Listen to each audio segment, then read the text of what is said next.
Hola, ya se ve, ¿verdad? Sí se ve. Sí, ya se ve. Bueno, el día de hoy lo que se va a tratar sobre normas de bioseguridad. Mi compañero Alejandro y yo les explicaremos un poco acerca de la normativa que rige al país. Bueno, ¿cómo es la normatividad en México? En México las normas están jerarquizadas. Entonces, en primera instancia tenemos a la Constitución, la cual en el artículo 4 habla sobre la materia sanitaria, ya que reconoce el derecho humano a la protección de la salud. Después, en el siguiente nivel, tenemos a las leyes. Algunas leyes importantes que podemos encontrar que nos incumben a nosotros sería la Ley General de Salud. En esta se reglamenta el derecho a la salud y nos define cuáles son las actividades que son de atención médica. Esto se refiere a que sean preventiva o la medicina de cuidados paliativos o de rehabilitación, entre otras. Después también hay la Ley Federal de Sanidad Animal.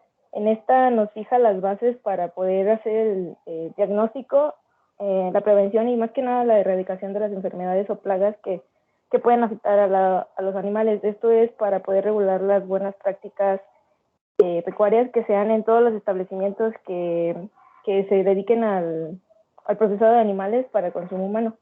Y también tiene como fin pues procurar el bienestar animal. Seguimos con la Ley General para la Prevención y Gestión Integral de los Residuos.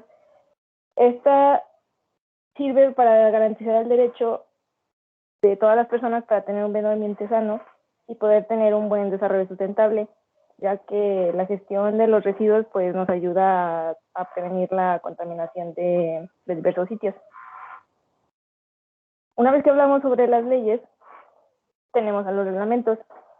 El Reglamento de Control Sanitario de Productos y Servicios nos habla más que nada sobre la regulación y el control, ya sea de la importación y de la exportación de objetos que sean relacionados con alimentos, bebidas o cualquier producto de belleza o de cualquier sustancia también que se encuentre asociada con este proceso. Tenemos el Reglamento de Insumos para la Salud. Este reglamento está mencionado en la Ley General de Salud, el cual tiene como objetivo reglamentar el control sobre los insumos de la salud en establecimientos que se encarguen del manejo de estos.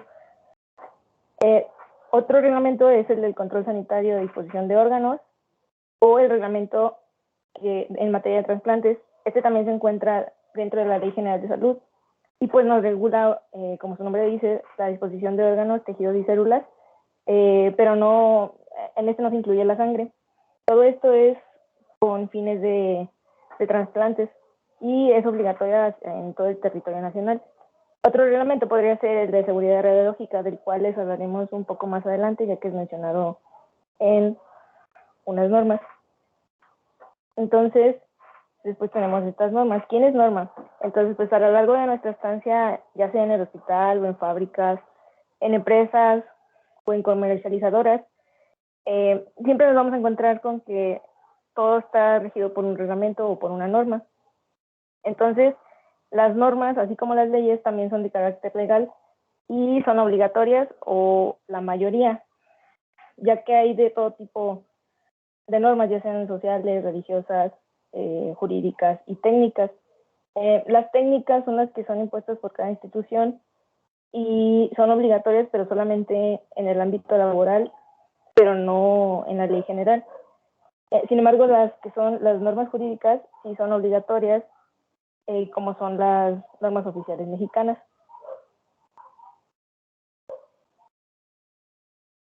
Bueno, si me llego a trabar, me avisan para cambiar a mi celular porque luego tengo un internet que no me ayuda.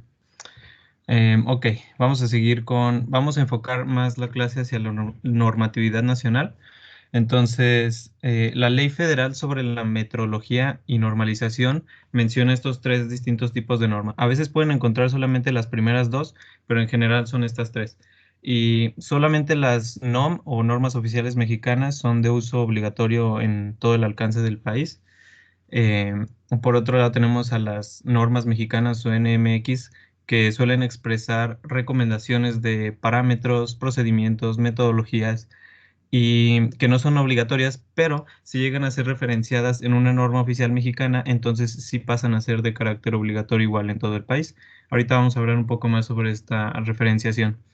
Y al final tenemos este tercer tipo de normas, que son las normas de referencia, y son un tipo de normas generadas por la administración pública o por niveles de gobierno un poco más específicos, que se aplican a ciertos bienes o servicios de compra o arrendamiento, y bueno, se aplican cuando ciertas normas mexicanas o internacionales no cubren todas estas especificaciones que piden.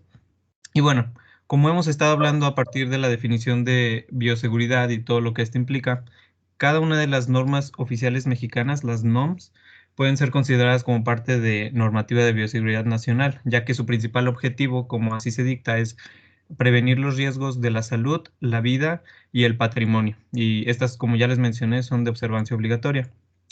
Estas regulaciones técnicas presentan la información, requisitos, especificaciones, también procedimientos y metodologías como el otro tipo de normas que les mencioné, que hacen que las dependencias gubernamentales tengan parámetros medibles, de forma que se puedan evitar ya riesgos a la salud, al medio ambiente o a los animales.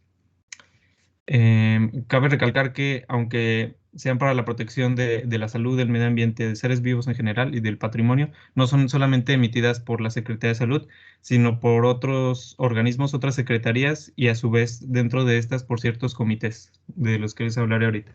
Siguiente, por favor. Ok. Bueno, esto de los comités viene, se los puedo explicar más o menos con esta norma. Esta es la NOM 011 y sus siglas son Secretaría de Salud 2. El 2 significa el comité del que les hablo. En particular, la Secretaría de Salud tiene tres comités diferentes. Nos podemos encontrar con SSA1, SSA2, SSA3 y el número de la norma se puede repetir si un comité diferente creó la norma.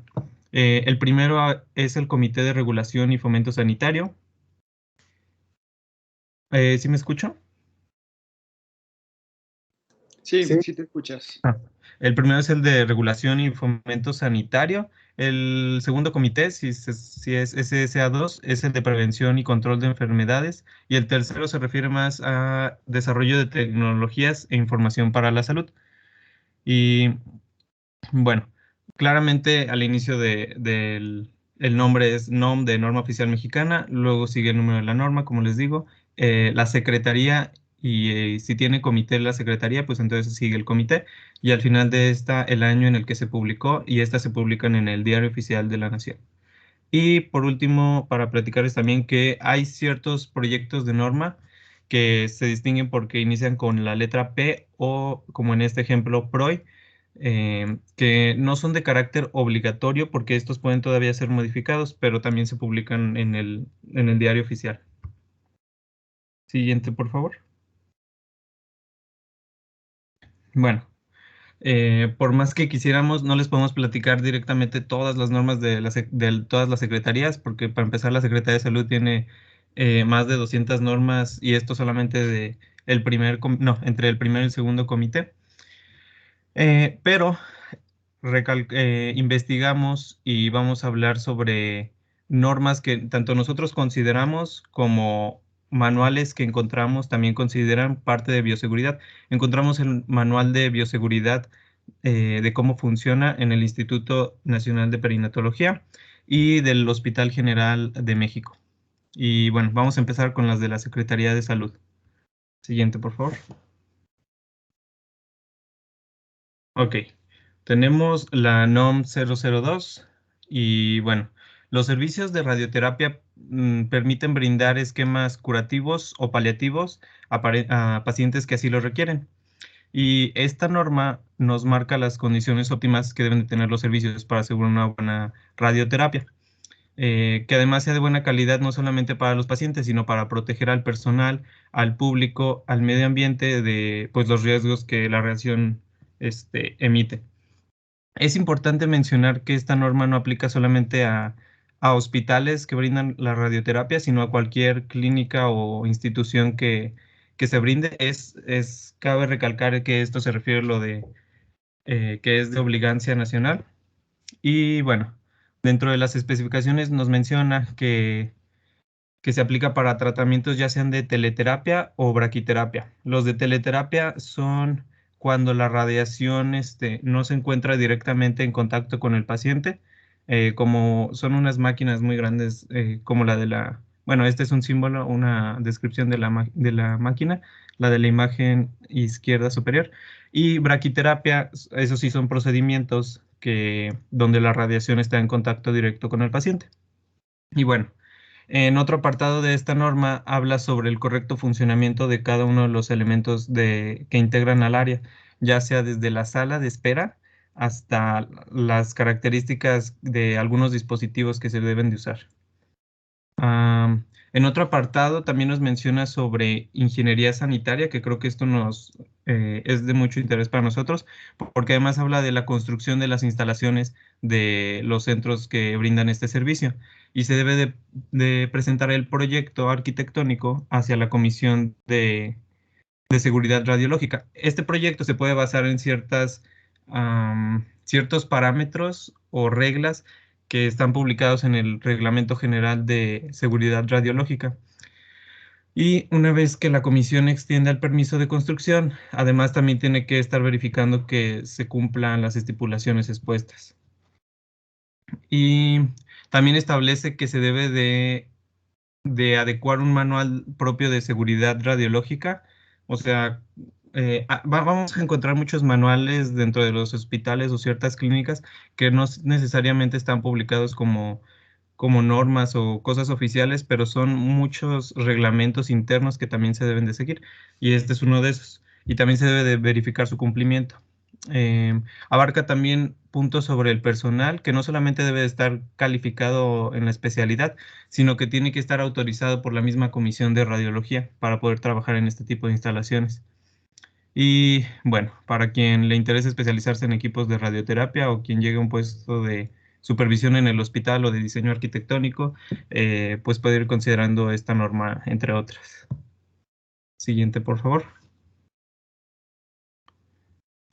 Ok, ahora toca hablar un poco sobre las normas enfocadas en vigilancia de enfermedades, llámese la detección, la predicción, riesgos o tratamientos. Y para esto decidimos abarcar un poco más las cuestiones que establece la NOM 017 sobre la vigilancia epidemiológica, pero así como hay esta, también hay otras normas especiales para ciertas enfermedades, un poco parecidas en el esquema o la organización de lo que dicen. Y bueno, en la NOM 017 establece que las acciones de vigilancia epidemiológica se apoyan en el Sistema Nacional de Vigilancia Epidemiológica, SINAVE, en el cual participan instituciones del Sistema Nacional de Salud, y esto para llevar una buena y oportuna vigilancia epidemiológica. Prácticamente lo que nos establece esta norma, además de la organización y procedimientos de administración entre las instituciones, es que se debe de notificar cualquiera de los síntomas que se enlistan en esta norma, así como en las otras normas que les estamos poniendo aquí. Cualquiera de los síntomas se debe de notificar para poder realizar una buena vigilancia diariamente.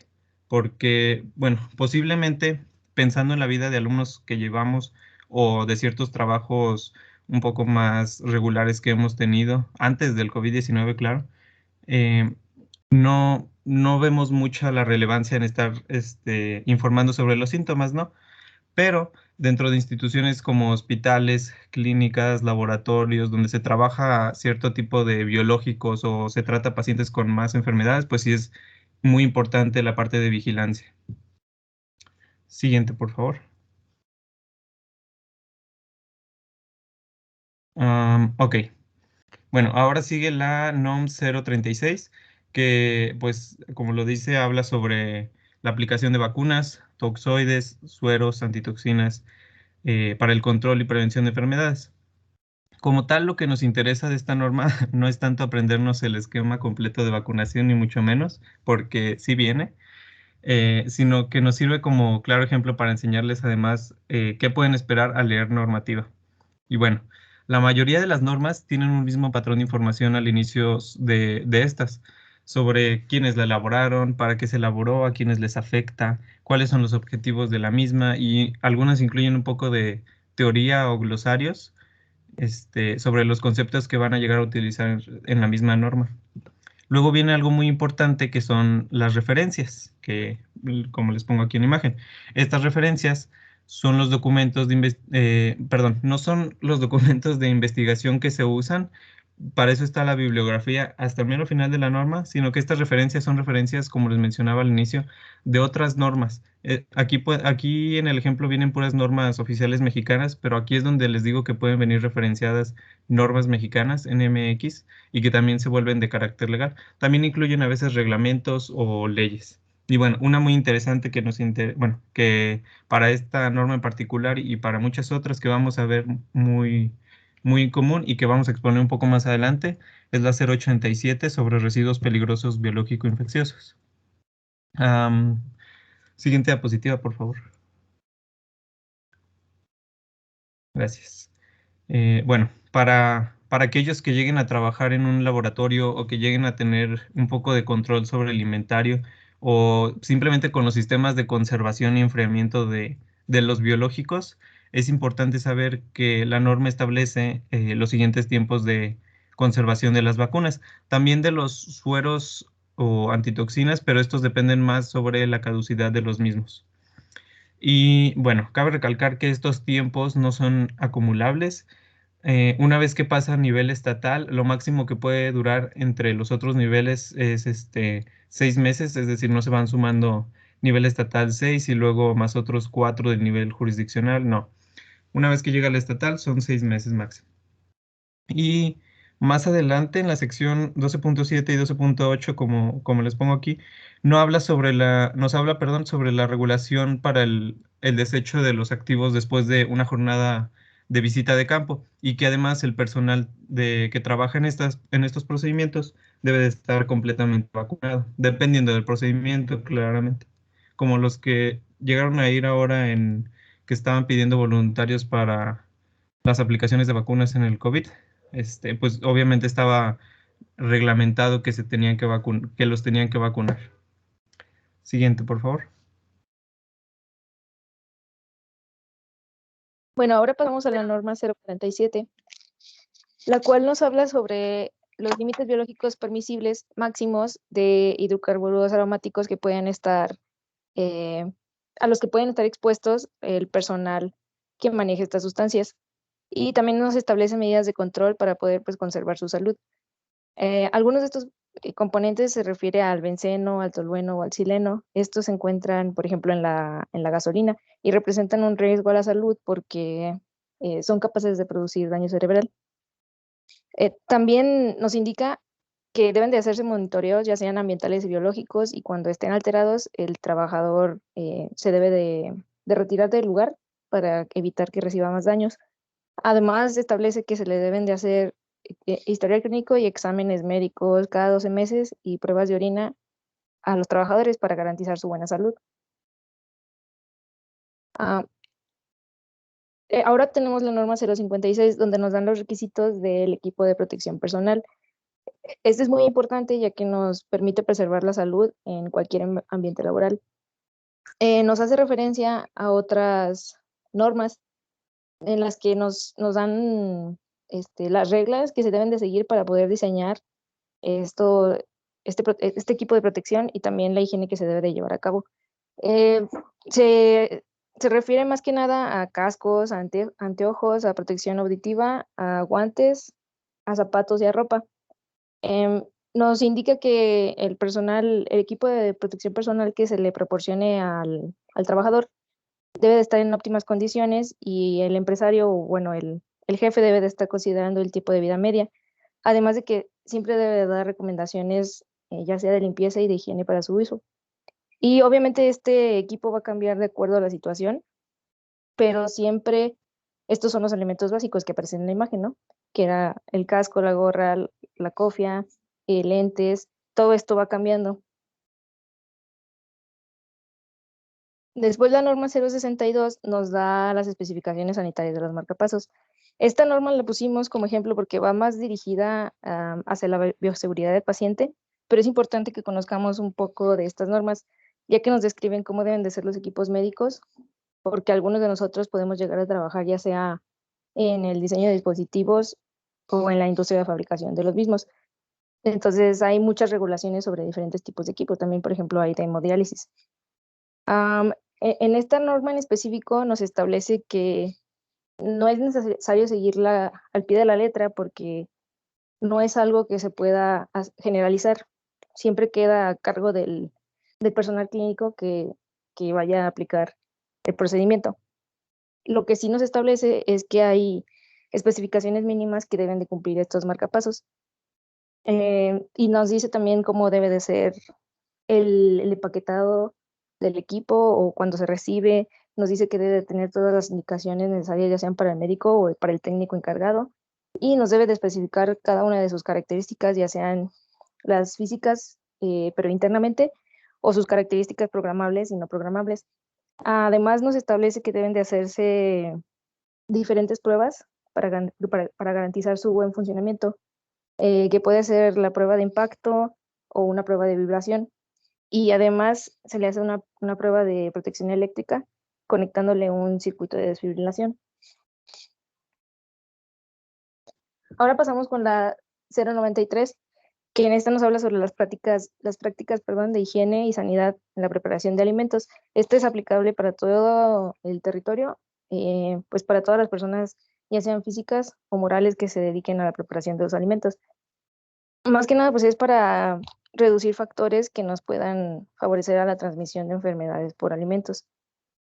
Nos dan los cuidados que se deben de tener al momento de recibir y al momento de procesar los alimentos, además también cuando se desechan.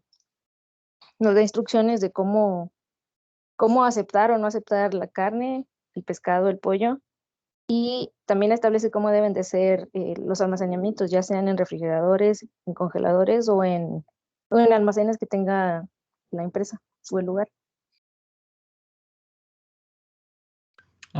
Bueno, ahora toca hablar de la NOM 137, que también creo que nos interesa mucho. Y esta norma establece los requisitos mínimos que sirven para comunicar información a los usuarios, que debe de tener el etiquetado de los dispositivos médicos, recordando no solamente la definición de dispositivos médicos como equipos médicos, sino lo que hemos estado viendo desde gestión, que aplica para, bueno, ya sea para equipo médico, aplica para prótesis, órtesis, llámese también otro tipo de ayudas funcionales, o también pueden ser agentes de diagnóstico o insumos desde odontológicos, quirúrgicos, de curación o en general productos de higiene. Y bueno, eh, todos estos dispositivos, ya sean de origen nacional o extranjero, pero que se comercialicen o destinen a usuarios de territorio nacional. Y esta norma es de observancia obligatoria a todos los establecimientos de fabricación, acondicionamiento, importación y distribución de equipos médicos. Y básicamente solamente es este tipo de etiquetas un poco más resumidas sobre la información que presentan, como estos ejemplos. Y creo que ya. Siguiente, por favor. Ahora, la norma 164 nos habla sobre las buenas prácticas de fabricación en este caso, para fármacos. En general, las buenas prácticas de fabricación se refieren a tener el control del personal, del equipo, de instalaciones y en general de todas las etapas del proceso de fabricación. Entonces, en esta norma nos establecen los requisitos mínimos. Es obligatoria para todos los establecimientos que están dedicados a la producción de fármacos o de principios activos. Eh, estos establecimientos que se dedican a esto tienen que tener su catálogo, hojas de seguridad y también planes de contingencia en caso de que ocurra pues alguna desgracia.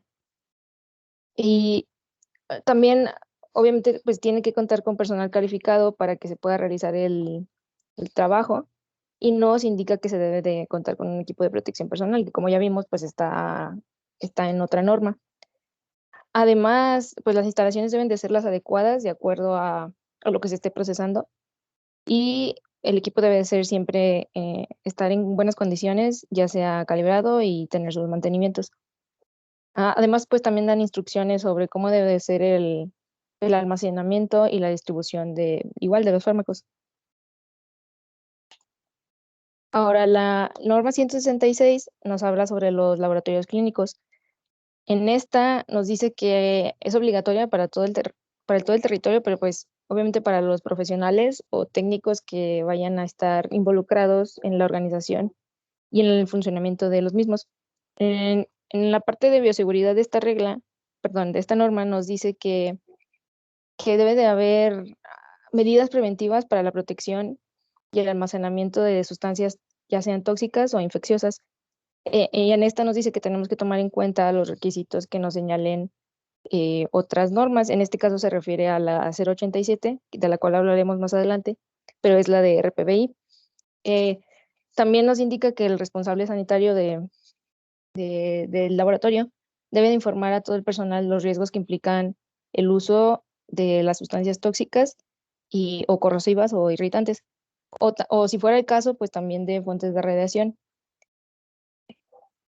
Y se deben de garantizar que se cumple con las normas de seguridad que correspondan, y de igual manera nos indica que hay que usar equipo de protección personal. Esta norma, la norma 230, nos habla sobre el agua. Como sabemos, pues el agua es fundamental para poder, bueno, la limpieza del agua es fundamental para poder reducir los riesgos de transmisión de enfermedades hacia los humanos o bueno, hacia los que la consuman. Entonces, en esta norma nos dicen cuáles son los requisitos sanitarios mínimos que se deben de cumplir en los sistemas de abastecimiento, ya sean públicos o privados. Entonces, esto significa que aplica a todo el territorio de igual manera. Eh, es más que nada para el manejo del agua, pero también para los procedimientos que se necesiten para tomar muestras. Entonces nos dan indicaciones que como puede ser que los tanques donde se almacena el agua estén hechos de concreto, que sean impermeables, que tengan mosquiteros para evitar de ese tipo de infecciones, que haya tuberías que sean identificables de acuerdo a la norma. Y también es muy importante que se evite almacenar productos que no sean usados para la potabilización del agua. Bueno, antes estuvimos hablando sobre las normas que son de la Secretaría de Salud principalmente, pero ahora vamos a pasar con las normas que están con la Secretaría del Medio Ambiente y Recursos Naturales, que son las siglas son Semarnat, y hay algunas normas que vienen con las siglas de COL o RECNAT, pero se refieren a la misma secretaría, solamente que fue cambiando durante el tiempo, pero se refieren a la misma secretaría. Entonces, esta es la norma muy importante, la 087, que ya les estuvimos mencionando, que es la de RPBI, de residuos peligrosos. Entonces, la Ley General del Equilibrio Ecológico y la protección al ambiente nos define que los residuos peligrosos son todos aquellos que por sus características, pues ya sean corrosivas, explosivas o inflamables o biológico-infecciosas, representan un peligro ya sea para el ambiente o para el equilibrio ecológico. En esta norma nos dan la clasificación de los residuos peligrosos y las especificaciones para su manejo. Y lo interesante es que toma en cuenta los diferentes tipos de unidades médicas que hay, por ejemplo, las que prestan atención a poblaciones rurales. Por lo tanto, esta norma es obligatoria para todos los establecimientos que sean generadores de residuos peligrosos o para los prestadores de servicios a terceros que también tengan la relación pues con estos. Ejemplos de residuos peligrosos ya habíamos visto en clases anteriores, pero de igual manera se los repito, que podrían ser sangre, cultivos, utensilios que fueron usados para obtener estos residuos o recipientes donde se contengan. Entonces, como vemos en la tabla, ahí tenemos cómo son divididos los niveles. Más que nada se refiere más como al tamaño de la unidad. Entonces, nivel 1, nivel 2 y nivel 3, si vemos, solamente cambia el número de camas. Lo interesante, por ejemplo, es que los establecimientos que sean de nivel 1, pero que estén ubicados en un mismo inmueble, pueden contratar los servicios de un prestador de terceros. Entonces, es por eso que estos prestadores de servicios también sigan con la norma. Hay diferentes instrucciones para ellos en la 087. Pero además, todos los establecimientos, no importa quién sea, debe de cumplir con que siempre deben de identificar los residuos con el envasado de los residuos, el almacenamiento temporal, la recolección, el tratamiento y cómo va a ser la disposición final también. Hay cierto envasado en los residuos que se debe de cumplir, como habíamos visto anteriormente, que normalmente es un dispositivo, como se ve en la imagen, es un contenedor de plástico grueso para objetos punzocortantes. En este caso, para zonas rurales hay cierta flexibilidad, porque para objetos punzocortantes permiten hacer el uso de latas, con que estén sellados herméticamente, se puede lograr eso. Además, nos dan el tiempo de almacenamiento de residuos y este va disminuyendo conforme el nivel de las unidades va aumentando. O sea, en el nivel 1, por ejemplo, nos dan hasta 30 días para poder tener el almacenamiento de los RPBI, pero si la unidad es de nivel 3, ya nada más podemos almacenar los 7 días. Y es muy importante también que el almacenamiento de RPBI esté separado totalmente de los pacientes y de almacenes de cualquier producto que sea utilizado pues para preservar la salud, ya sea medicamentos o utensilios. Bueno, y en temas ya de bioseguridad más ambiental encontramos más de 165 normas oficiales que son las emitidas pues, por la Semarnat. A lo mejor no, puede que no, parecer que no nos afectan en el trabajo, sino que parecen más bien regulaciones, pero o sea, lo bueno de estas es que nos establecen criterios de desecho y también para protección. Y pues tenemos que recordar que lo que afecta en general al ambiente, pues nos afecta a nosotros, entonces por eso es importante seguirlas. Algunas de estas es la 001. En esta nos habla sobre los límites máximos permitidos de contaminantes en las descargas de aguas residuales, pero también en bienes nacionales. Los bienes nacionales pueden ser los terrenos, ríos, baldíos o lagunas, pero siempre y cuando esté permitido el desecho de estas sustancias. En la 002 también es parecida a la anterior, porque también nos habla sobre límites máximos de contaminantes, pero se refiere a las que se descargan en sistemas de alcantarillado, ya sean urbanos o municipales. Y de igual manera la 003 también nos habla sobre límites máximos de contaminantes, pero estas en las que se llegan a rehusar en servicios públicos.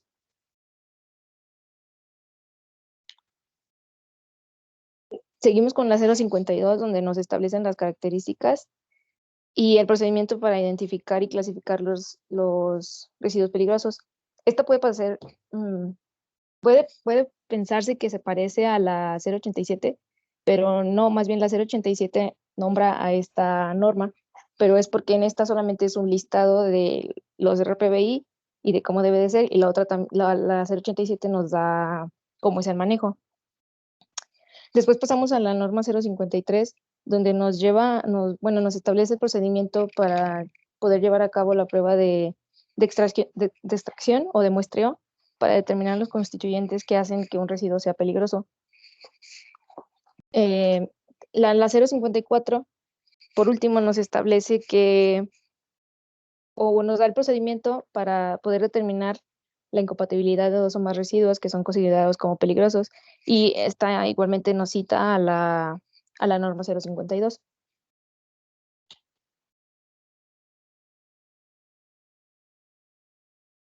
Bueno, ahora pasamos con la Secretaría de Comunicaciones y Transportes, que, bueno, algunos pensarán, ¿de qué me interesa saber cómo están hechas las carreteras así? Pero más bien nos vamos a enfocar, obviamente, en transportes de materiales y residuos peligrosos, que de igual manera recomiendan algunos manuales de bioseguridad, pero sobre todo algo que encontramos era sobre las recomendaciones de la red de laboratorios del Estado de México. Siguiente, por favor. Bueno, tenemos la NOM 002 y la 003, ambas referentes al transporte de sustancias y materiales peligrosos. Sin embargo, la 002 establece el listado de todos estos materiales de acuerdo ya sea a su clase, a su división por el riesgo o los riesgos secundarios. También puede ser por un número que se le asigna por la Organización de las Naciones Unidas, y las disposiciones especiales que deberá sujetarse su transporte. Y la 003 establece más bien características sobre las dimensiones y símbolos de las etiquetas. también sobre los colores que deben de portar todos estos envases y embalajes, que, bueno, pues los identifican como clase de riesgo para durante su transportación. Siguiente, por favor. Luego tenemos la 010, que habla sobre las disposiciones de compatibilidad para el almacenamiento y el transporte de sustancias. em, bueno, de estas sustancias o cualquier material y residuo peligroso, porque no todos conservan las mismas cualidades de tanto de temperatura, de permeabilidad, y bueno, todo esto a fin de proteger la seguridad, como lo menciona en esta misma de las personas, los bienes, el medio ambiente y en general sobre las vías de comunicación. Y bueno, la 011 tiene como objetivo establecer especificaciones también sobre el transporte de las sustancias, em, sobre los envasados, sobre las cantidades limitadas y pues esta menciona además que es de aplicación obligatoria ya sea para los expendedores, los transportistas o inclusive los lugares a donde van destinadas todas estas sustancias y materiales peligrosos. Pueden parecer un poco parecidas las cuatro normas que encontramos sobre transporte de materiales, pero cada una tiene diferentes cualidades. Siguiente, por favor. Y bueno, ahora seguimos con la Secretaría de Trabajo y Prevención Social. Siguiente. Y otra norma más relativa a las condiciones de seguridad e higiene en centros de trabajo sobre el manejo y el transporte de sustancias químicas peligrosas es esta, la 005, publicada en 1998, que tiene como objetivo establecer las condiciones de seguridad e higiene para el manejo y almacenamiento de sustancias peligrosas. Como ven, pues hay ciertas normas un poco parecidas, pero que cada secretaría prefiere tener sobre el manejo y almacenamiento de estas sustancias y que a su vez pueden referenciar normas de otras secretarías. Y bueno, todo esto para prevenir y proteger la salud de los trabajadores y evitar daños al centro de trabajo. Como ven, bueno, el objetivo de las anteriores eran las vías de comunicación y estas son más en el centro de trabajo. Y la 012 habla sobre condiciones de seguridad y salud de los centros de trabajo que manejan fuentes de radiación ionizante. Establece las condiciones de seguridad y salud para prevenir riesgos a los trabajadores y también habla un poco tanto esta como la primera que les mencionaba sobre servicios de radioterapia, hablan un poco sobre las condiciones donde se pueden am, trabajar con cierto tipo de radiación. Por ejemplo, no, no se puede nada más generar un hospital y ya donde quiera yo pongo mi centro de radiación, sino que tiene que haber cierta distancia con las casas o con otras instituciones o inclusive dentro de las mismas áreas del hospital o de clínicas. Siguiente, por favor. Mm, Ok, la 018. Una vez más referente a sustancias químicas peligrosas, pero la que lo diferencia esta de otras normas, o bueno, por lo que estuvimos checando al estarlas leyendo, es que esta presenta una cantidad mucho más grande de procedimientos como precauciones y acciones, por ejemplo, en caso de fuga o derrame de sustancias. Y bueno, particularmente en la sección 6 habla sobre las medidas que deben de tomarse en caso de derrame o fuga, como les digo, y habla sobre las precauciones personales, sobre el equipo de protección que se debe de utilizar y cómo impedir la contaminación, ya sea no solo en la ropa, sino en partes del cuerpo como la piel y los ojos. Y también materiales sugeridos perdón, sugerencias de materiales contraindicados. Hablas también sobre que se deben de eliminar las fuentes de combustión, proporcionar ventilación suficiente y procedimientos de emergencia ya que se pueden aplicar como ciertos procedimientos de evacuación de la zona de riesgo. Pero no solamente sobre el personal, sino que también hay una parte donde habla sobre precauciones hacia el medio ambiente y bueno, sugiere que se deben de mantener alejados los ductos de drenaje, aguas superficiales y subterráneos, pues para cuidar el medio ambiente, ya que pues si se llega a contaminar puede generar un problema mucho mayor. Y, y también habla sobre ciertos métodos de contención una vez que hay un derrame o fuga, también de limpieza. Y bueno, los de contención, por ejemplo, menciona sobre un muro de contención que no solamente tiene que tener ciertas condiciones de resistencia hacia la sustancia, o sea, tiene que, en caso de un derrame o fuga, tiene que haber estos tipos de muros de contención distintos para para cada material con el que se esté trabajando, y obviamente tiene que ser del volumen mayor a lo que se está derramando.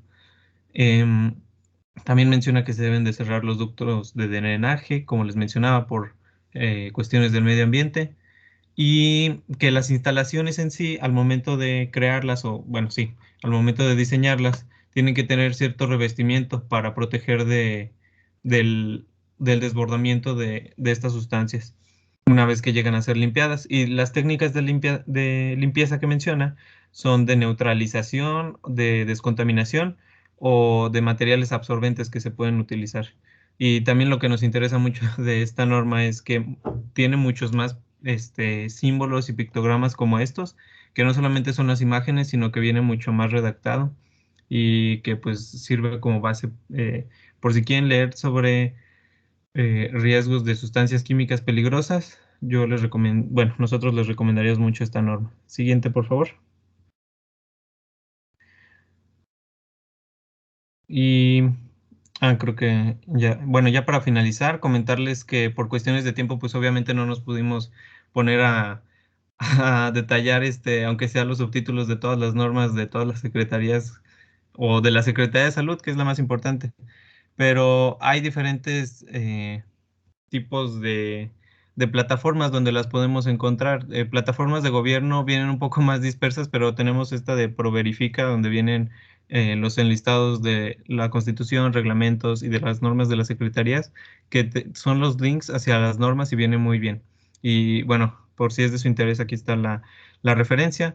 Pero igual las normas que les trajimos y les llegamos a describir, pues creo que son principalmente para la bioseguridad en lo que vamos a estar trabajando, y que si no les salvan la vida más de una vez, al menos les va a salvar el empleo o el trabajo. Siguiente, por favor. Y pues ya sería todo. No sé si hay alguna pregunta o pasamos primero a la presentación de mis compañeras. Lázaro, Victoria, me parece que tienen mucha información. Está muy bien lo que hicieron. Yo creo que se dieron cuenta. Te voy a decir, apenas tuve una presentación en el Colegio de Ingenieros Biomédicos y me preguntaban acerca de las materias que más le gustaban a mis alumnos. Hablaba de las materias precisamente de la parte de electrónica, de programar, etcétera, etcétera.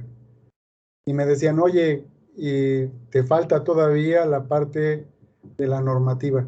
La realidad es que no.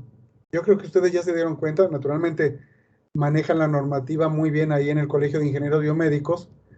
Naturalmente se dieron cuenta ahora que estuvieron leyendo que no es muy grato estar leyendo normas, no es muy grato estar leyendo la ley.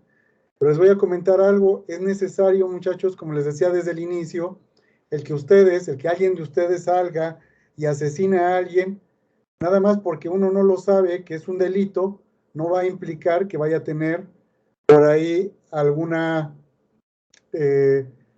problema de tipo legal con la autoridad. De la misma forma ocurre acá. ¿Por qué es importante la ley? Simplemente porque cuando ustedes salen a trabajar, se supone que ustedes al presentar su cédula profesional ya están capacitados para poder laborar como ingenieros biomédicos. No lo digo yo, también lo dice la ley. Recientemente fue aprobado precisamente que para que uno pueda ejercer cualquier cosa relacionada con ingeniería biomédica, uno debe de presentar su cédula profesional o debe de presentar los cursos. Debe de tener cuestión de 4 meses, me parece, algo así. Precisamente la iniciativa se siguió a través del Colegio de Ingenieros Biomédicos.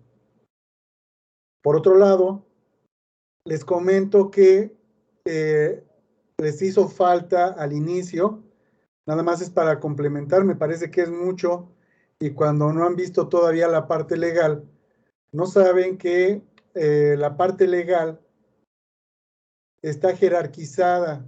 Esto es a través de la pirámide de Kelsen. Les voy a pedir que cuando hagan el escrito, por favor, incluyan la pirámide de Kelsen. Esto es que primero está la Constitución, los tratados, etcétera, etcétera. están las normas y al final están los reglamentos. Y lo más importante, al documento que primero le debemos de hacer caso es a la Constitución, naturalmente. ¿Sale? Es cuestión de que vean la pirámide de Kelsen específicamente sobre seguridad, sobre bioseguridad, etcétera, etcétera, para que la puedan describir. Entonces, ¿a qué voy con esto? Hablaba por ahí, decía Victoria, acerca de los reglamentos y normas. Usualmente lo que rige en los hospitales primero son las leyes, porque primero van las leyes, después los reglamentos y después las normas. En algunas ocasiones, bueno, los reglamentos, me estoy refiriendo a los reglamentos que pone precisamente alguna secretaría, ¿sale? No me estoy refiriendo a los reglamentos que en algunas ocasiones los hospitales ponen dentro del hospital. De todos modos, ningún reglamento, ninguna norma se puede contraponer a un nivel superior jurídicamente hablando. No puede estar por encima de la ley. ¿Sale? Ok, ¿por qué es importante esta parte? Porque cuando ustedes, por ejemplo, van a comprar dispositivos médicos, vamos a hablar de dispositivos médicos, si ustedes van a comprar dispositivos médicos en una institución de salud pública, ustedes se tienen que ir a la ley que precisamente rige esa parte de la adquisición. Es la ley de adquisiciones y arrendamientos, primero a nivel federal y en algunas ocasiones hay algunas a nivel estatal. Ninguna, bueno, la estatal no se debe de contraponer a la federal, ¿sale? En algunas ocasiones no hay ningún problema. Lo que dice nada más la estatal en algunas ocasiones, por ejemplo, de algo que me acuerdo, es que le deben de dar prioridad precisamente a las empresas que están constituidas en el estado o constituidas en la ciudad. Usualmente son constituidas en el estado. Y ustedes, si empiezan a ver toda esta parte legal, se van a dar cuenta que, aun cuando es muy aburrido, porque para mí es muy aburrido estarlo leyendo, es necesario. Y sobre todo cuando somos ingenieros biomédicos, nosotros nos tenemos que regir al 100% por parte de las leyes, normas, reglamentos, por la Constitución, etcétera, etcétera. Y hay que saber cuál es la jerarquía que llevan. Cuando ustedes hacen un documento y están dentro del hospital, lo que deben de poner cuál es el fundamento legal. Ustedes se van al fundamento legal y lo que usualmente ponen es primero qué artículos, bueno, primero qué ley, qué reglamento, qué norma son las que están rigiendo lo que ustedes están diciendo en este documento, en este oficio memorándum.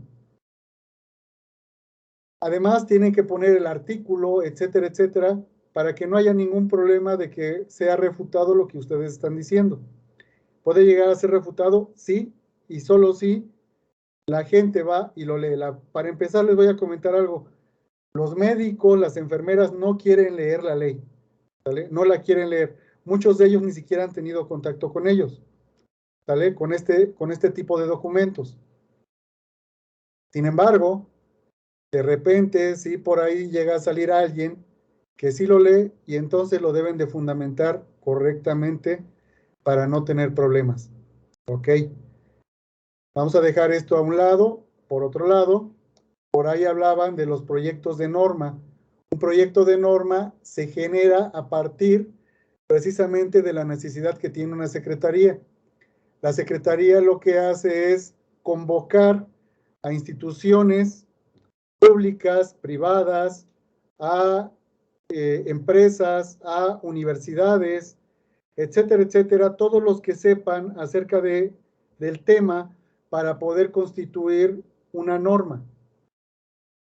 Y después de eso lo que se hace es, se genera primero el proyecto de norma con la intención precisamente de que si hay alguien que no esté de acuerdo a leer este proyecto de norma, después de determinado tiempo, se convierta en una norma oficial mexicana.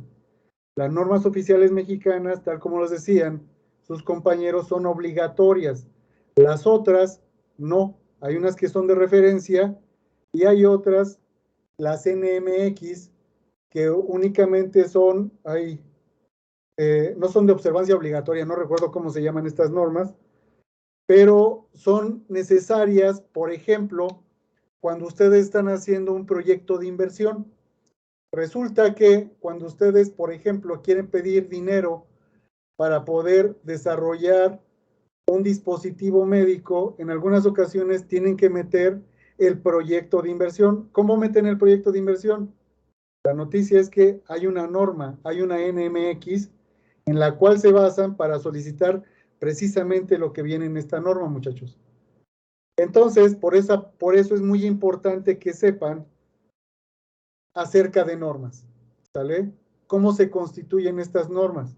Por ejemplo, por ahí una norma o dos normas que les hicieron falta a sus compañeros es la 016 y que es muy importante precisamente para los biomédicos, porque es de instalaciones hospitalarias y también de consultorios.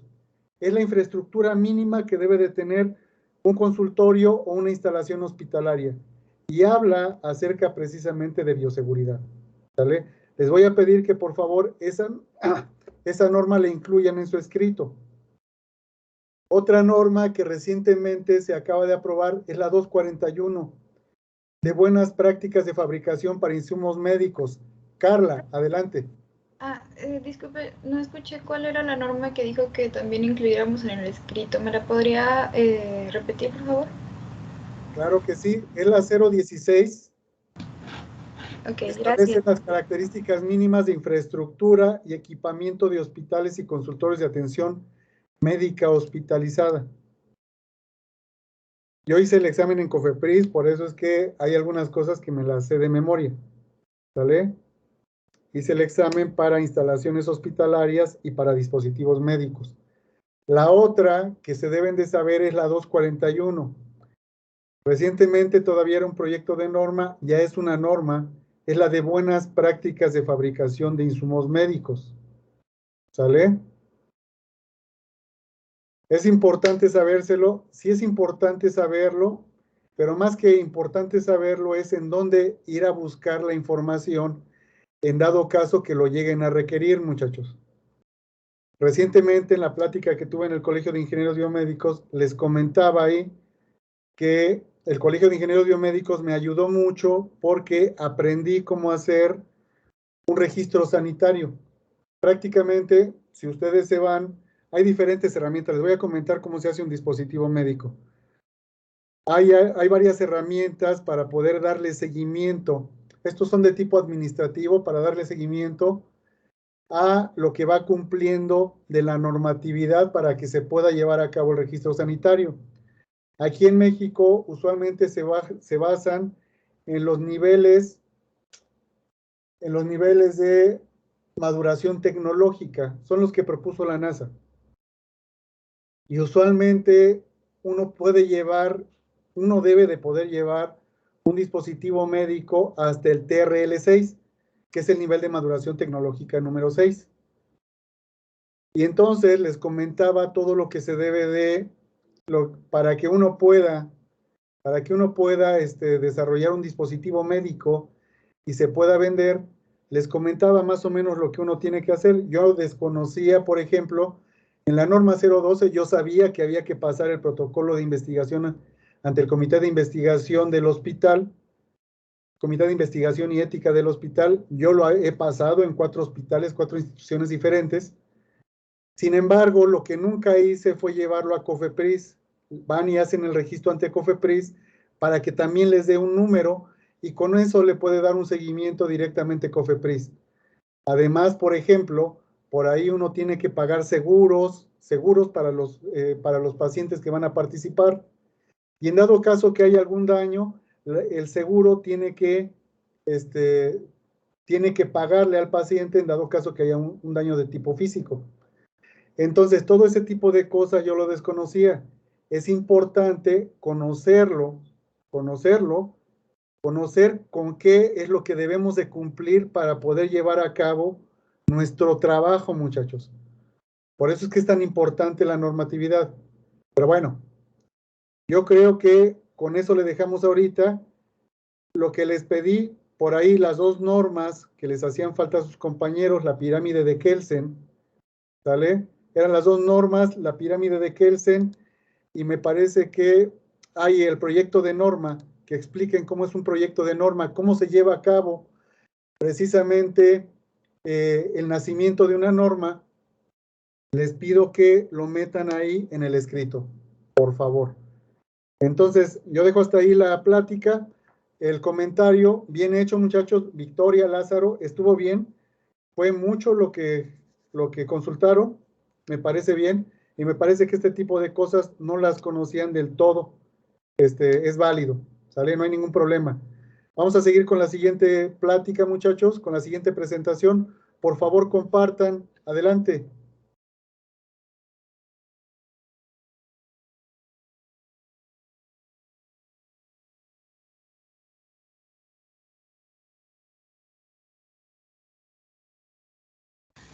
Profe, aún nos falta de nuestra presentación un tema, el de normas internacionales. Sí, precisamente pensé que lo iban a dar ahorita. Sí, de hecho sí. Ok, adelante. Sí, Adelante, gracias. Diana. Gracias.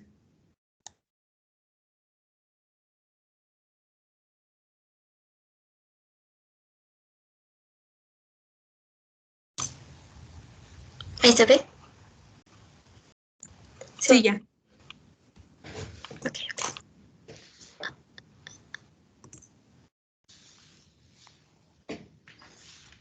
Bueno, a continuación vamos a presentar el tema de normativa igual de bioseguridad, pero en este caso con normas internacionales. Siguiente, por favor.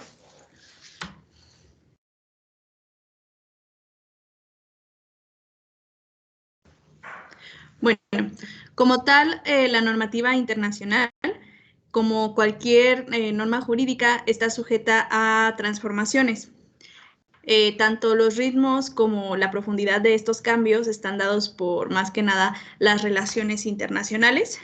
Y bueno, hay muchos acontecimientos que están pasando en lo que es el orden internacional que ya vigente, y en este momento está sujeto a diferentes cambios de transformación. Más adelante vamos a hablar sobre algunas normas ya establecidas en las que podemos ver cómo se han ido modificando con el paso del tiempo. Por ejemplo, ahorita en cuestión de la pandemia, muchas de estas se modificaron o se adaptaron más bien a la situación que actualmente estamos viviendo. Siguiente, por favor.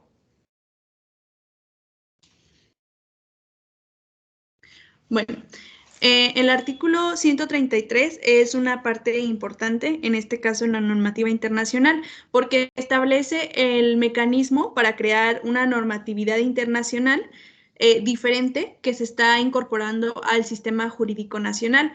Pero también, por otro lado, establece una jerarquía, que es lo que nos mencionaba hace un momento el profesor, sobre las leyes en el sistema jurídico nacional. También aquí es importante mencionar el artículo 124, porque define algunos ámbitos de competencia. Y bueno, también hay que mencionar que, por ejemplo, cuando se establecieron estas leyes en la Constitución, por ejemplo, de 1917, nunca se imaginaron la importancia que se iba a tener para México ya en un mundo globalizado. Siguiente, por favor. Y bueno, las leyes constitucionales y también los tratados internacionales que se tienen la misma jerarquía normativa de acuerdo con el artículo 133 y se encuentra en un nivel superior a lo que son las leyes federales y locales que se ubican en un nivel inferior, pero esto sin que entre ellas haya como, bueno, se prive una de la otra. Entonces, aquí aparece una contradicción entre las leyes federales y locales, pero el problema no es de jerarquía, sino más que nada de competencia. Entonces, para esto se resuelve preguntándose a una autoridad establecida, competente, que haga valer la ley de acuerdo a las disposiciones que estén ya establecidas en la Constitución. Siguiente, por favor.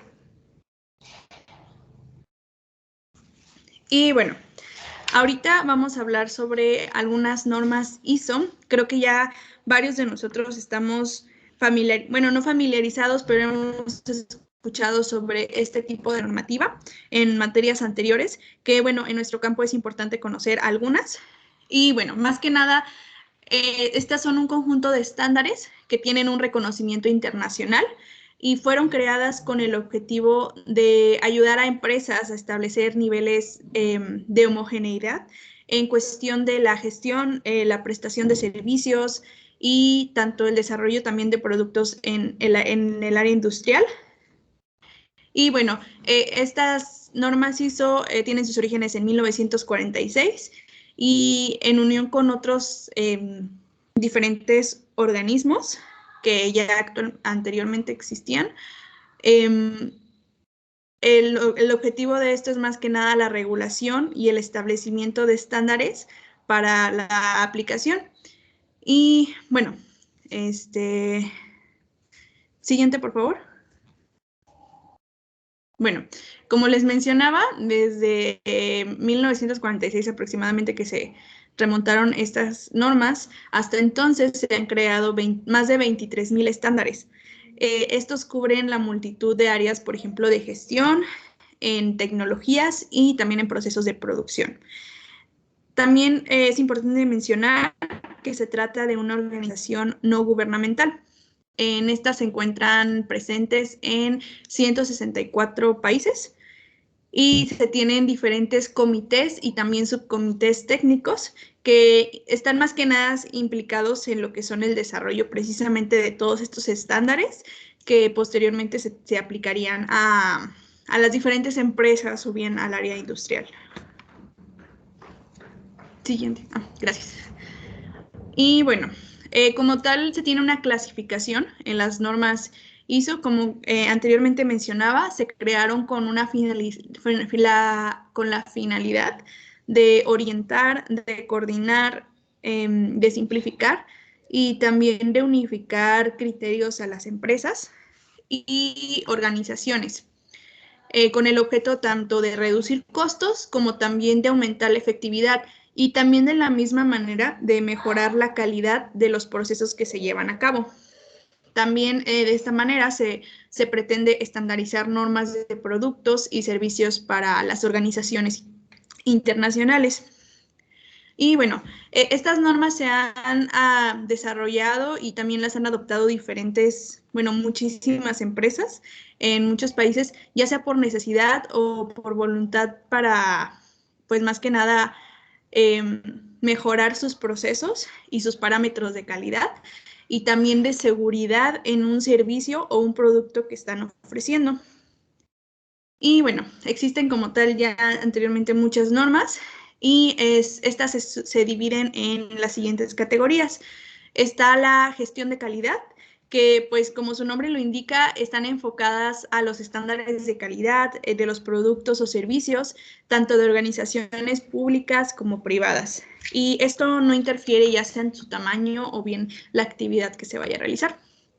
Están las normas de gestión del medio ambiente, que pues lo que quieren es más que nada, por ejemplo, para las compañías, que se organicen las actividades que se tienen dentro de ellas, pero dentro de parámetros que respeten el entorno, que respeten el medio ambiente y también que cumplan con pues las leyes vigentes y que den una respuesta a una mayor concientización hacia las personas y bueno, hacia la sociedad más que nada. También tenemos la gestión de riesgos y seguridad. En estas normas, pues lo que se trata es, bueno, la finalidad es precisamente evitar o minimizar los distintos riesgos que se tienen o amenazas que se originan al personal, o, por ejemplo, al usuario si es que se está ofreciendo algún servicio. Y bueno, finalmente se tiene la gestión de responsabilidad social. En este enfoque, estas normas se enfocan en ayudar a la empresa a tener en todo momento un comportamiento transparente y también de la misma manera ético para que se gestionen mejor sus recursos. Siguiente, por favor.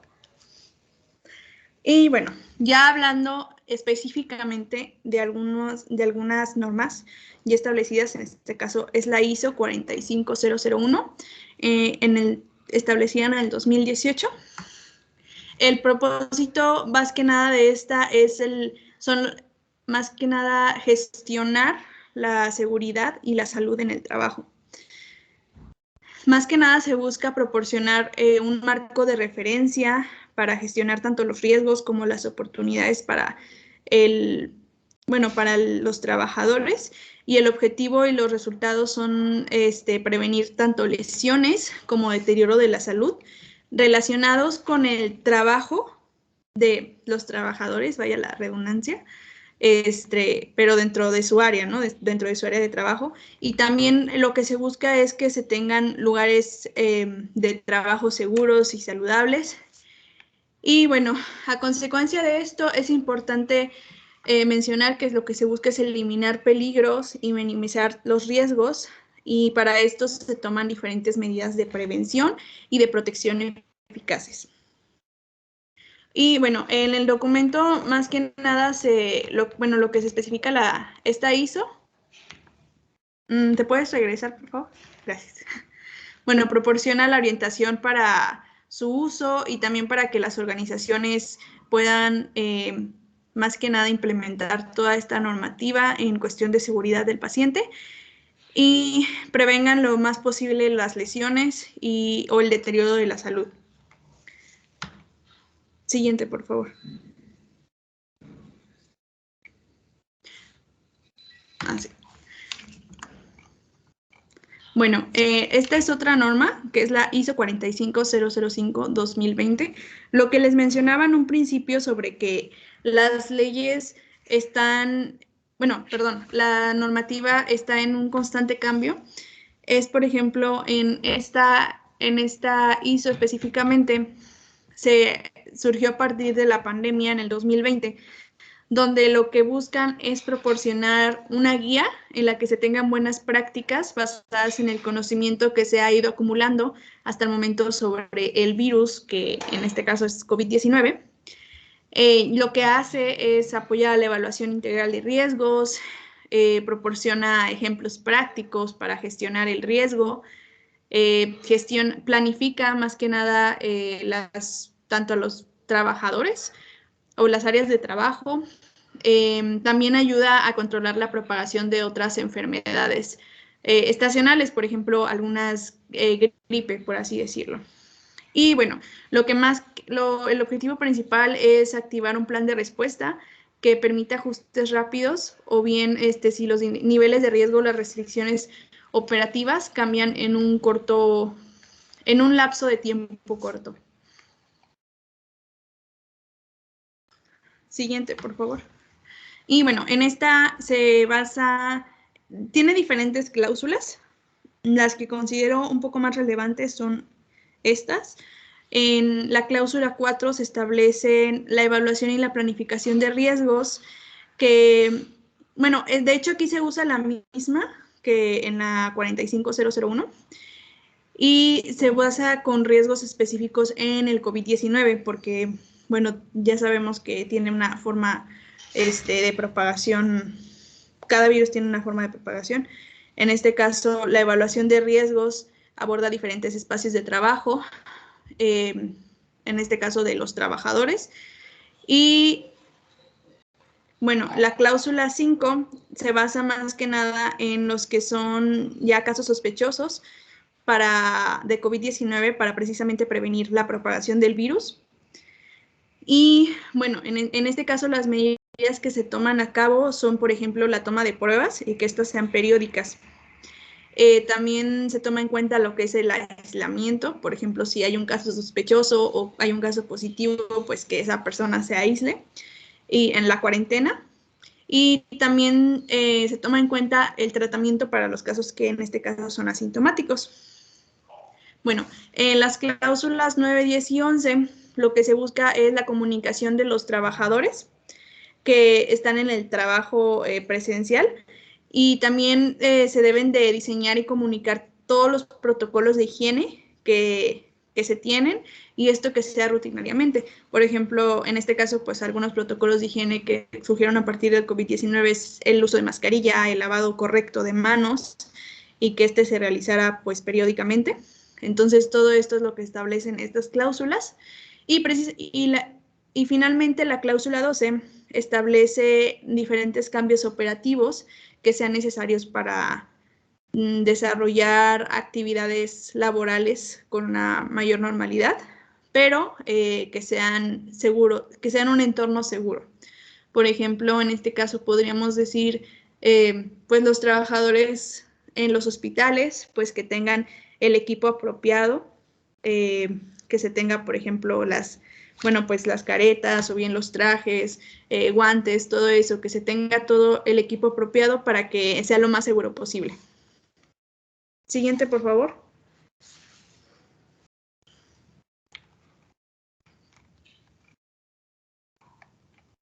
Y bueno, ahorita está aquí como vemos en pantalla es la 35001-2019 y esta se relaciona con el riesgo biológico en laboratorios. Esta está dirigida a cualquier laboratorio o bien cualquier lugar que manipule o almacene o transporte materiales biológicos que sean peligrosos. Esta define un proceso tanto para identificar los riesgos asociados a este tipo de materiales, también poder evaluarlos y para que se tenga un control y un seguimiento sobre estos. Y bueno, el sistema de gestión de riesgo biológico establece diferentes principios de gestión que se permiten en laboratorios y en instalaciones para que se logren los objetivos tanto de bioseguridad como también de bioprotección para el personal. También define diferentes componentes que son esenciales en el sistema de gestión de riesgo biológico. Aquí es importante mencionar también la estrategia que se debe de seguir, que se debe planificar, gestionar, la información que se debe de tener. Y bueno, aquí también lo que se busca es proporcionar una orientación sobre la implementación de la norma y el uso de esta cuando sea apropiado. Siguiente, por favor.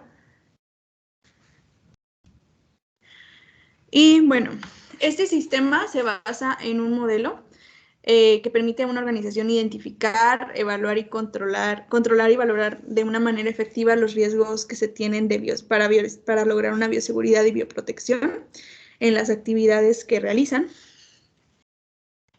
Este sistema se basa en el concepto de una mejora continua, que es a través de un ciclo que se basa en planificar, en implementar, en revisar y en mejorar los procesos y acciones que una organización emprende para cumplir sus objetivos. Y bueno, a este modelo se le llama PHBA.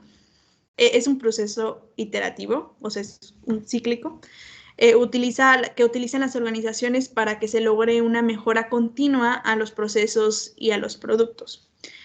Se puede aplicar a un sistema de gestión de riesgo biológico y de la siguiente manera, por ejemplo, planificar, pues ahí se establecen los objetivos, los programas que sean necesarios para obtener diferentes resultados de acuerdo con la política de una gestión de riesgo biológico que ya se tiene establecido en la organización.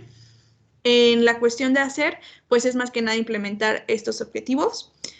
Para verificar, se debe de hacer un seguimiento, o sea, se tiene que medir las actividades y los procesos con respecto a una política establecida. Y también de igual manera se debe de informar periódicamente los resultados obtenidos. Finalmente, actuar es pues tomar las acciones para que se mejore continuamente el desempeño de esto, de la gestión de riesgo biológico y para que se logren los objetivos establecidos en un principio. Siguiente, por favor. Bueno, otro tipo de norma es la ISO 13485 del 2016. En esta se especifican requisitos para un sistema de gestión de calidad que puede ser utilizado por una organización para el diseño y desarrollo. Va desde el diseño, desarrollo, en la producción hasta la instalación de los productos sanitarios. Aquí puede entrar lo que son los dispositivos médicos. Y bueno, en este caso, precisamente es aplicable solamente a empresas que fabriquen o bien que estén comercializando productos sanitarios. Y aquí igual no interfiere el tamaño o el producto que se trate. Y bueno, algunos apartados que se pueden nombrar en esta norma son la responsabilidad que se tiene, el sistema de la gestión de calidad. Se tiene que verificar que los productos que se estén comercializando realmente cumplan con estándares de calidad establecidos, que por ejemplo la realización del producto lleve un cierto proceso, ya sea desde la planificación, los procesos que se relacionan al cliente, el diseño y desarrollo hasta la compra y después de la compra todavía darle como un seguimiento y diferentes mediciones que, por ejemplo, se tienen que hacer. Sabemos que, por ejemplo, a dispositivos médicos, hablando, por ejemplo, específicamente de equipos médicos, se tiene que estar dando un seguimiento después de la fabricación y la compra para que estos mejoren el ciclo de vida y también brinden un buen servicio a lo que son los usuarios. Siguiente, por favor. Bueno, como mencionaba, esta norma está reconocida internacionalmente en la industria de dispositivos médicos. Está pensada más que nada para organizaciones que diseñan y desarrollan diferentes productos sanitarios. Y bueno, proporciona una básica práctica ya sea para los fabricantes que aborden toda esta normativa y tanto la normativa como las responsabilidades que conlleva y también demuestren más que nada la seguridad del producto y la calidad de este, porque pues son productos que van a estar en contacto directo con nuestro usuario final, que sería, por ejemplo, el paciente. Y bueno, aquí también es necesario mencionar que, por ejemplo, las lesiones abordan no solamente van las lesiones o se busca la bioseguridad del paciente, sino también lo que se busca es la seguridad del usuario, que en este caso sería pues quien esté manipulando algún dispositivo médico. Por ejemplo, podemos hablar sobre las corrientes de fuga que se llegan a dar. Estas corrientes representan un riesgo tanto como para el paciente como para el usuario que está manejando un equipo médico. Entonces, todas estas situaciones deben de ser previstas y precisamente por eso se debe de estar en mejora continua, tanto de la normativa como como las empresas que sigan todos estos reglamentos, como deben de ser. Y es lo más conveniente en este caso, pues es darles un seguimiento a, por ejemplo, los dispositivos en el caso específico de esta norma.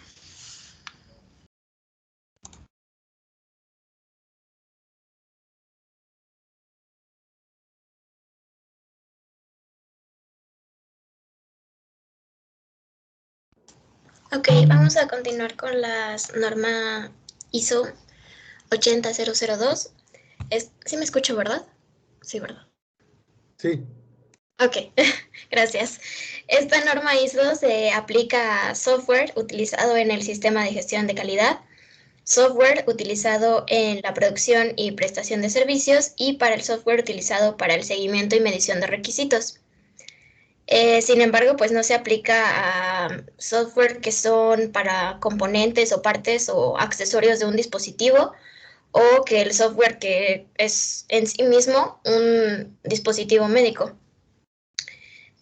Bueno, y pues esto nos lleva a que, como dijo mi compañera, hay varios estándares y directrices internacionales disponibles pues para la acreditación de habilidades tecnológicas y su gestión de calidad para que tengan un buen desempeño y un buen desarrollo.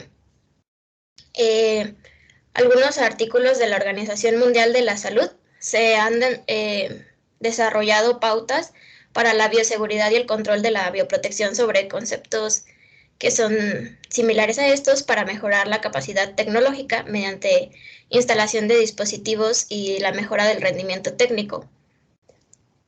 Pues ISO tiene muchas normas internacionales y documentos de orientación destinados a ayudar al sector a garantizar que sus productos pues sean seguros y efectivos al mismo tiempo que cumplen con la multitud de requisitos nacionales o regionales o pues internacionales que se deben cumplir.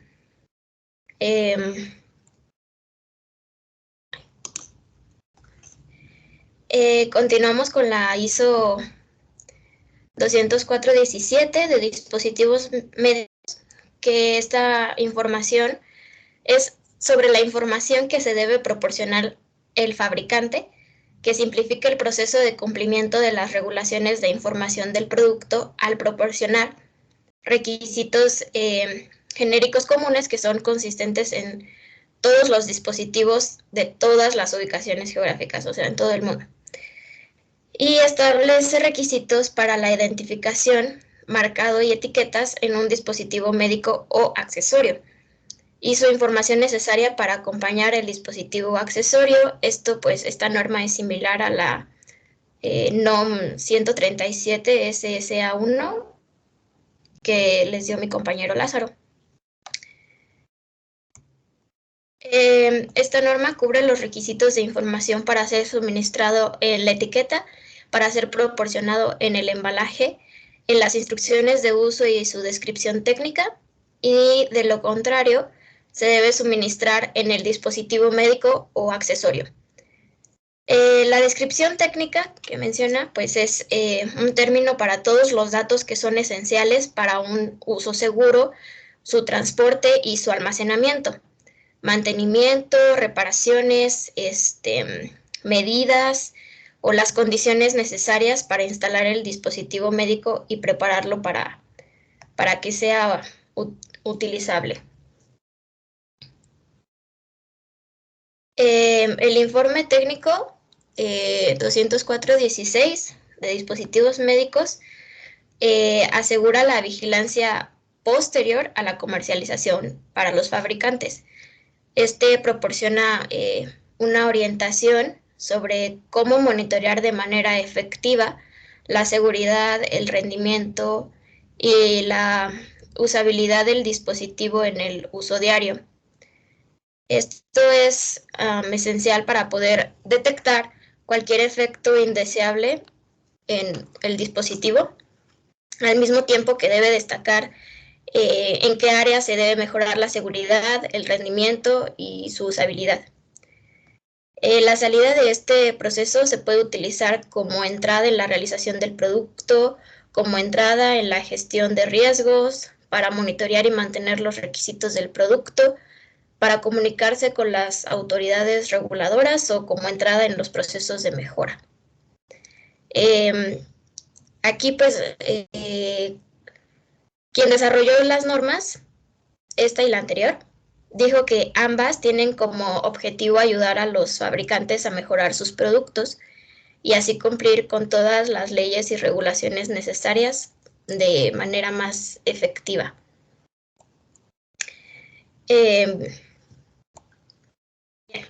Entonces, sabemos que la radiación mata pues, los gérmenes que pueden causar enfermedades y también neutraliza a otros organismos dañinos. La esterilización con radiación ionizante inactiva los microorganismos de forma muy eficaz, y cuando se utiliza en el envoltorio de un producto debe garantizar su seguridad y la fiabilidad de los productos médicos. La norma ISO 111.37 es el estándar para la esterilización de dispositivos médicos mediante esta radiación y controla que la esterilización por radiación, particularmente la esterilización por radiación gamma, a fin de que permitamos a los fabricantes de equipos médicos que se garantice la conformidad reglamentaria continuamente.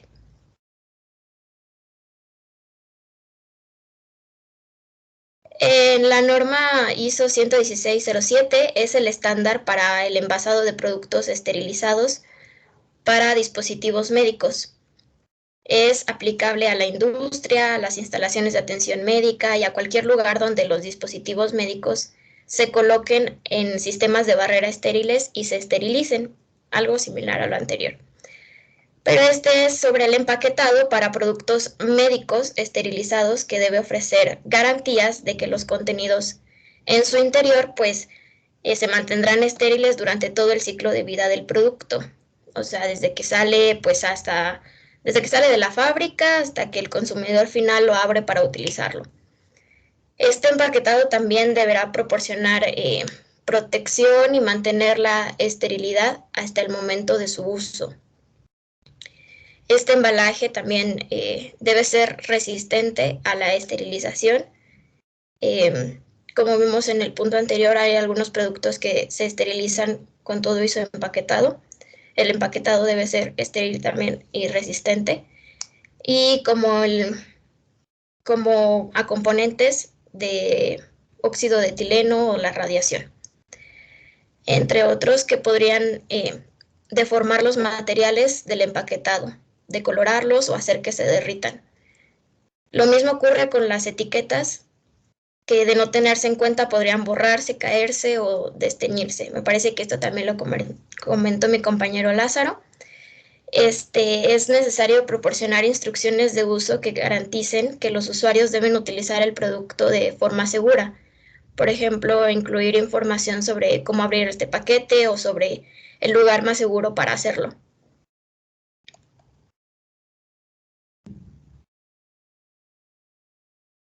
La ISO 10993 es un documento que especifica los principios generales que rigen la evaluación biológica de dispositivos médicos dentro de un proceso de gestión de riesgos.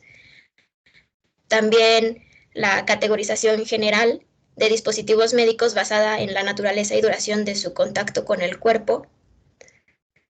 La evaluación de los datos relevantes existentes, también la identificación de los datos disponibles sobre la base de un análisis de riesgos, la identificación de conjuntos de datos adicionales necesarios para analizar la seguridad biológica del dispositivo médico en cuestión, la evaluación de la seguridad biológica del dispositivo médico. Este documento también se aplica a la evaluación de materiales y dispositivos médicos que se espera que tengan contacto directo o indirecto con el cuerpo del paciente durante el uso y el cuerpo del usuario, si el dispositivo médico está destinado a la protección, como los guantes, las máscaras, entre otros. Este documento pues es aplicable a la evaluación biológica de todo tipo de dispositivos médicos, incluidos los activos y los no activos, los implantables, los que no. Este documento también brinda pautas para la evaluación de peligros biológicos derivados de riesgos, como los cambios en un dispositivo médico a lo largo del tiempo, como parte de la evaluación general de la seguridad biológica, y riesgos de rotura de un dispositivo médico o componente de un dispositivo médico que expone el tejido corporal a nuevos materiales.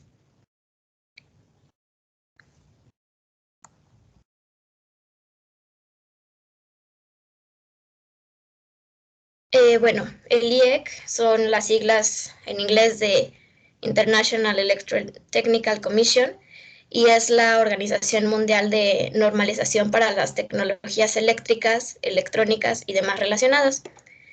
En este caso, la IEC 62304 se refiere a el conjunto de procesos, actividades y tareas relacionados con el software de dispositivos médicos. En este estándar se establece un marco común para los procesos del ciclo de vida de este software y para que sea seguro. También tenemos la IEC 60601, que esta norma se aplica a la seguridad y el rendimiento esencial de los equipos médicos. En esta norma cada país tiene una versión diferente pero pues los dispositivos deben de cumplirse con los estándares que se aplican en el mercado general. Esta norma da una serie pues de requisitos generales ampliamente aceptados que aseguran, tanto a nivel de calidad como de la seguridad, su correcta comercialización en los diferentes equipos y sistemas.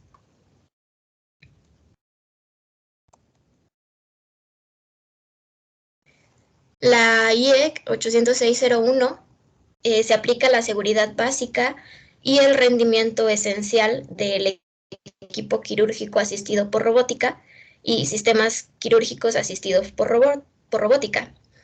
Estas, bueno, pues sabemos que las herramientas quirúrgicas que se usan en la cirugía robótica son mucho más pequeñas que usadas en una cirugía abierta, ya que pues las incisiones son más pequeñas, el sangrado es menor y esto procede a que haya menos trauma durante el procedimiento. Lo cual pues en ventaja significa que habría menos dolor después de una cirugía y menos cicatrices. Por eso es que se puso muy de moda en estos momentos, pero se debe garantizar su seguridad, su eficiencia operativa, el cuidado del paciente debe ser de alta calidad, la seguridad de los procedimientos precisos dentro de un entorno laboral seguro. Creo que ya es todo.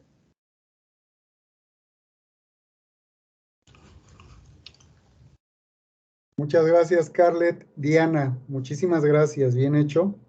Sí, sería todo de nuestra parte. Sí, vi que terminaste. Muchas gracias.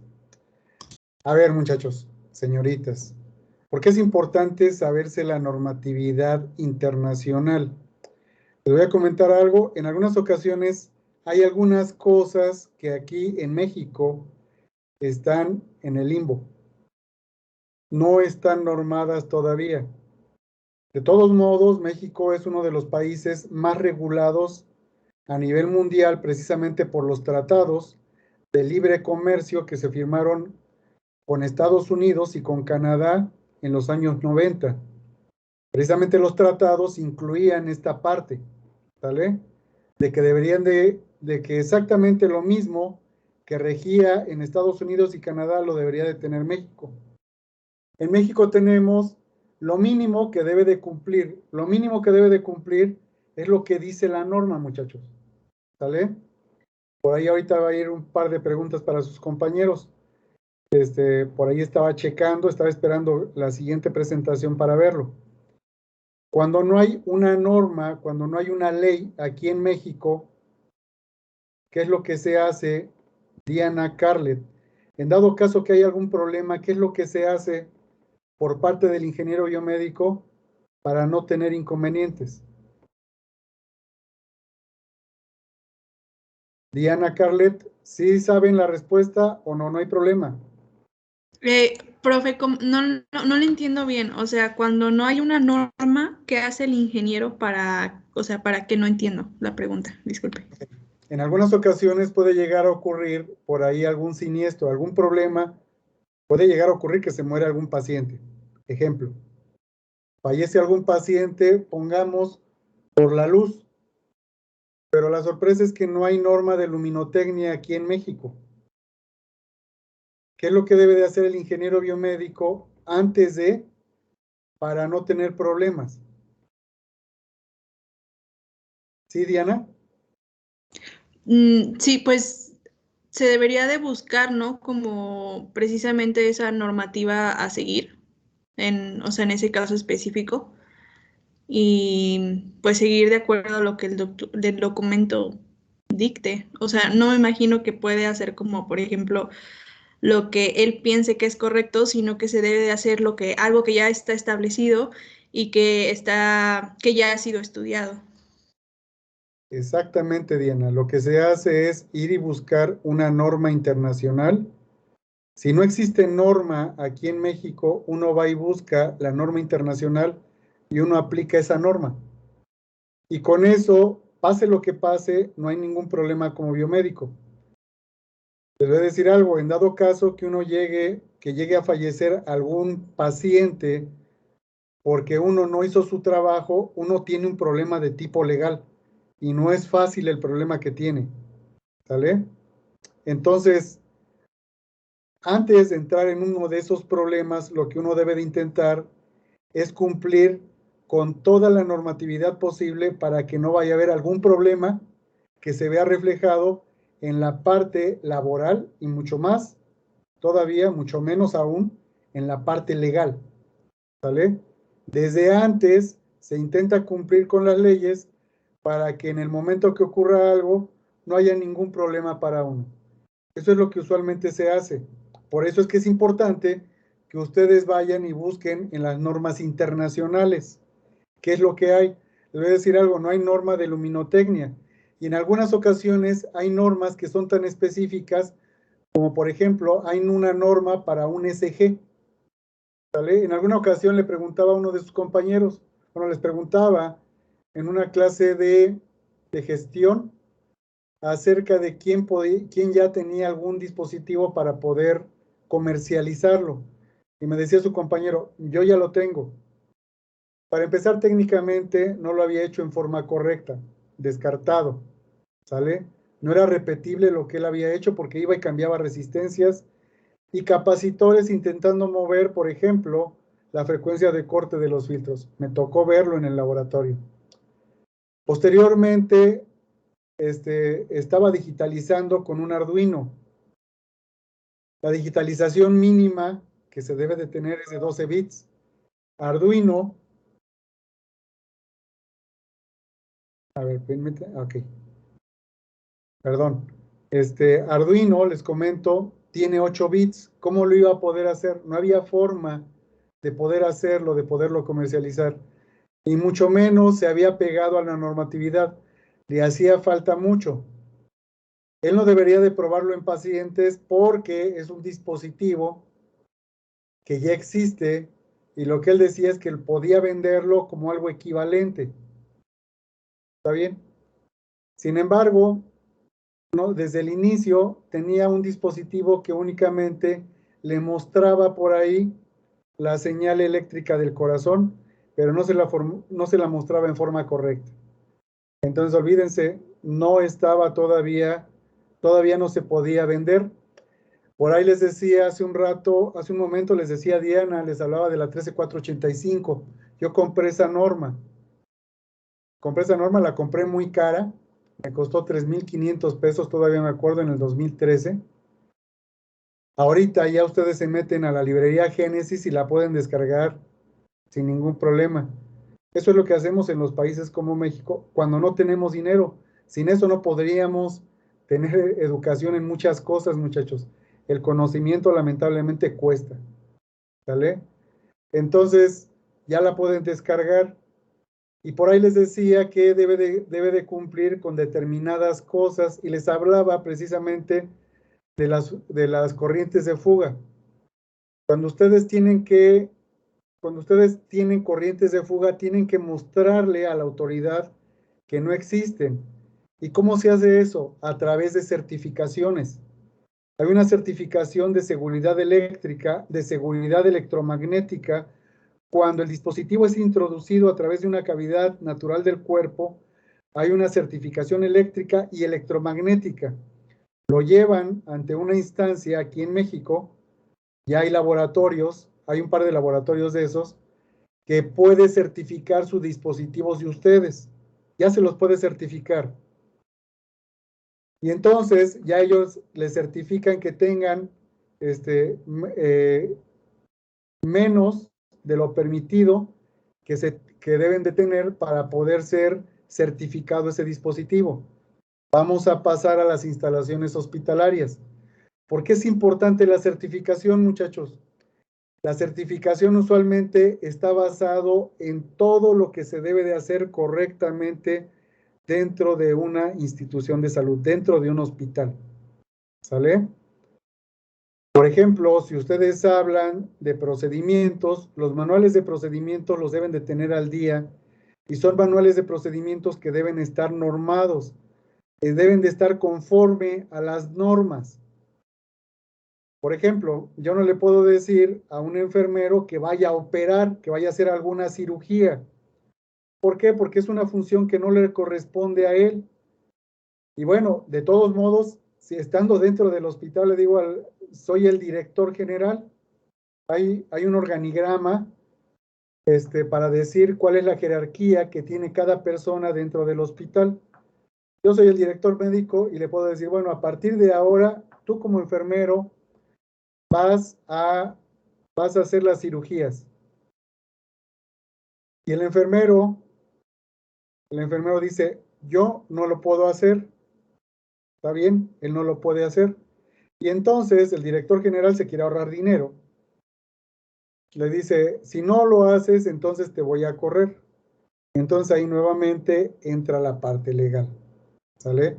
Entonces, en el organigrama debe de haber una jerarquía primero, debe de haber un profesiograma en donde el profesiograma se definan las funciones de cada puesto. Estas funciones también deben de estar, se deben de basar en la parte normativa, en la parte legal, de lo que cada profesional puede realizar y lo que no puede realizar determinado profesional. Todo debe de estar normalizado. ¿Por qué es importante? Pues es muy sencillo, muchachos. Porque si ustedes tienen normalizado un producto, primero un producto lo pueden vender, pueden certificarlo, ¿vale? Pueden sacar el registro sanitario del dispositivo médico. ¿Por qué es importante en una institución de salud? Porque la pueden certificar. ¿Qué pasa cuando la certifican? Si ustedes tienen un hospital privado, están trabajando en un hospital privado y ayudan a la certificación, eso ayuda a que mayor cantidad de pacientes lleguen a través de las aseguradoras. Si no está certificado, no puede haber pacientes de aseguradoras en ese hospital, porque las aseguradoras buscan precisamente los hospitales certificados. ¿Qué pasa cuando entran los pacientes, mayor cantidad de pacientes a las instituciones privadas? Pues empieza a entrar más dinero, muchachos. ¿Sale? Es por eso que es importante. Por otro lado, una pregunta, estaba esperando la siguiente plática, precisamente ya había visto que era lo que venía. Y mi pregunta es con respecto a la Ley General de Salud. Mi pregunta es, ¿tiene que ver o no tiene que ver con la parte de bioseguridad para los 4 compañeros que presentaron el día de ahora? Victoria, Diana, Carlet, Lázaro. Lo nombro así porque siempre primero son las señoritas, ¿sale? ¿Tiene que ver la Ley General de Salud, sí o no, muchachos? Sí, claro que sí. De hecho, bueno, algo que comentaba del triángulo, sí las tratamos de mencionar, pero yo creo que no abarcamos mucho sobre las leyes. Está al principio de nuestra presentación y sí mencionamos la Ley General de Salud y otras. Y viene el triángulo donde primero viene la Constitución y también mencionábamos esto de los tratados de libre comercio, que están creo que arriba de cosas estatales, pero debajo de las normas, no estoy muy seguro. Y sí, la Ley General de Salud sí tiene que ver mucho. Ok, un favor nada más, al inicio discutan esa parte en su escrito y no hay ningún problema, pero sí tiene que ver la Ley General de Salud. La Ley General de Salud rige esta parte, muchachos, ¿sale? Pero de ahí en fuera me parece que está bastante bien lo que buscaron. Naturalmente es el primer acercamiento que tienen ante las normas, pero no es menos importante, porque en su vida laboral, si ustedes están interesados en ir al hospital, en hacer investigación, en desarrollar dispositivos médicos, en hacer investigación con pacientes, ¿sale? Si yo les pregunto, luego los proyectos que hacen dentro de la universidad requieren pasar a través de un comité de investigación y ética, sí o no, ustedes lo deben de poder decir. Sí se requiere, ¿sale? Pero en algunas ocasiones no se requiere el consentimiento informado por parte del sujeto, por ser de mínima invasión, ¿sale? Y hay que citar precisamente el artículo de la 012. Eso es importante, muchachos. Si ustedes van a desarrollar dispositivos médicos, es importante que ustedes sepan qué leyes son las que deben de cumplir para que no tengan ningún problema. Yo estoy ahorita, estamos haciendo con una alumna de doctorado, tengo una alumna de doctorado, soy asesor de ella, en conjunto con otro profesor de telecomunicaciones, estamos haciendo una antena de estimulación magnética transcraneal. Y por ahí decía que ella dijo que no se podía probar en pacientes porque no nos iba a dar tiempo. La realidad es que no nos van a dar permiso probar en pacientes porque primero se debe de hacer in vitro, luego en animales y luego en seres humanos. Y se debe de enviar ese protocolo necesariamente a COFEPRIS, ¿sale? No se puede hacer eso, o sea, yo no le dije nada, no le dije nada en ese momento. Cuando terminamos ya le dije, no puedes decir eso por esto y esto y esto otro más, ¿sale? Una persona que sabe del tema se lo hubiera acabado, muchachos, ¿sale? Ustedes deben de hablar con argumentos en ese sentido. Y en esa parte, como me dedico a esa parte, créanme que sé de ese tipo de cosas. Es un dispositivo de clase 3, no porque vaya a permanecer más de 30 días. El artículo 82 del Reglamento de Insumos para la Salud dice que es debido a los problemas realmente que puede ocasionar en el organismo. Más o menos como un condón. El condón es también de clase 3 por los problemas que puede ocasionar. Imagínense que se llegue a reventar el condón y la persona tenga una infección como VIH. En este caso, imagínense que produce un campo electromagnético mayor y llegue a dañar el cerebro del paciente. ¿Puede haber algún problema? Claro, y puede repercutir de por vida en el paciente. Entonces es un dispositivo de clase 3, ¿sale? Eso es lo que deben de hablar dependiendo de a dónde vayan a ir a trabajar, es lo que deben de saber, muchachos, ¿sale? Yo no sé si alguien de ustedes tiene alguna pregunta o comentario. Señoritas, primero jóvenes, ¿tienen alguna pregunta o comentario?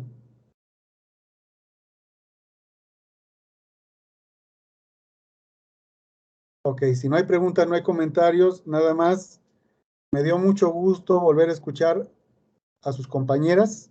Hace tiempo que no las escuchaba por ahí. Qué bueno que expusieron.